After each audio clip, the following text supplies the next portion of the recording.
ఇప్పుడే police station వచ్చినాము. గోలన్న గారు వచ్చి అడిగారు ఇప్పుడు ఏమేమి సెక్షన్ పెట్టారు, ఏమి అఫెన్స్ ఏంది, సెక్షన్స్ ఏం పెట్టిరో చూసిన తర్వాత అప్పుడు పేలబుల్లా నాన్ పేలబుల్లా చూసిన తర్వాత అది అనుకోని సంఘటన. ఇప్పుడు చాలా మంది ఫ్రాంచైజీలు ఒక్కొక్కసారి దురదృష్టవశాత్తు అట్లాంటి సంఘటనలు అవుతాయి. అలాంటిది గోలన్న గారు దగ్గరుండి దీన్ని పరిశీలించేసి ఈ తమ్ముడికి ఒక రైతు బిడ్డ ఆయనకి ఏం తెలియదు, కొత్తగా వచ్చిండు, ఆయనకు తెలియకుండా జరిగిన సంఘటన కాబట్టి చట్టాన్ని గౌరవించాలి కాబట్టి ఆయన తీసుకొచ్చేసి ఇప్పుడు పోయి ఏమేమి పెట్టిరో చూసిన తర్వాత ఫర్దర్గా బెయిలబుల్ పెడితేనేమో ఇక్కడనే స్పెషల్ బెయిల్ తీసుకుంటాం. నాన్ బెయిలబుల్ పెడితే దాన్ని చట్టపరంగా ఇండియా అన్నాను తీసుకుంటాం. అంటే ఆల్రెడీ ఇంటిమేషన్ ఇచ్చిన తర్వాత కూడా వచ్చారని చెప్పని అంటున్నారు కదా, మరి దాని మీద ఉంటారు. ఆల్రెడీ ఇంటిమేషన్ ఇచ్చిన తర్వాత కూడా వచ్చారు అని చెప్పని అన్నారు. మేము వస్తున్నాము అసలు ఏందో వాస్తవ పరిస్థితి మాట్లాడితే బాగుంది.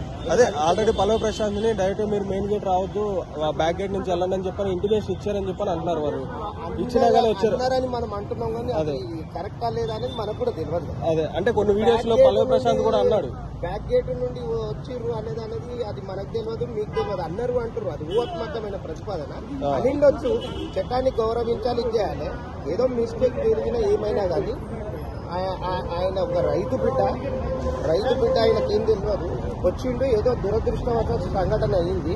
చట్టాన్ని గౌరవించాలి, పోలీసులను గౌరవించాలి, రాష్ట్ర ప్రభుత్వాన్ని గౌరవించాలి. అది మానవతా దృక్పథంతో కన్సిడర్ చేయమని చేస్తాము. మాట్లాడడం జరిగింది. అరెస్ట్ అయిన తర్వాత ఇప్పుడు వస్తున్నారు, చూడటమే బాధపడ్డాను అంతే. అంటే ఇంత మంచి ఆనంద ఉత్సవంలో ఎందుకు జరిగింది, అసలు ఏంటి, ఏం జరిగిందో నాకు తెలుసుకోలేదు. నేను కూడా నా కార్లో కూడా వస్తాను. చాలా మంది జనాలు అంటే ఒక సెలబ్రేషన్ జరిగేటప్పుడు జనాలు గుమిగూడతారు. అందులో రకరకాల వ్యక్తులు ఉంటారు. కొంతమంది వ్యక్తులతో అంతమంది జనాలకు ధ్యానం వస్తుంది. అంత మాత్రాన ఒక మంచి పేరు తెచ్చుకున్నటువంటి వ్యక్తి ఇలా ఎందుకు జరిగింది ఆయనకు అనే దాని మీద నాకు కూడా అర్థం కావట్లేదు.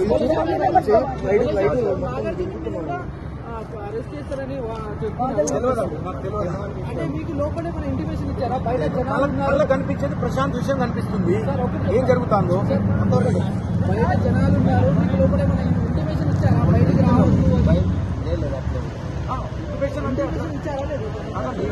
ఇంటిమేషన్ ఎట్లా ఇస్తారు అంటే వాళ్ళు ఫలానా టైంకి వెళ్ళండి అంటారు. వాళ్ళు జాగ్రత్తగా వెళ్ళండి. బయట పోలీసు వాళ్ళు కూడా ఉన్నారు, బారికేడ్స్ కూడా ఉన్నాయండి. ఆ రకంగా మీరు ఒక 5-6 కార్లు ఒకేసారి పెట్టారు, వరుసగా పెట్టి పంపించారు మమ్మల్ని. అందులో నేను కూడా ఉన్నాను. సో జనాలు ఒకేసారి కావాలని అటాక్ చేసి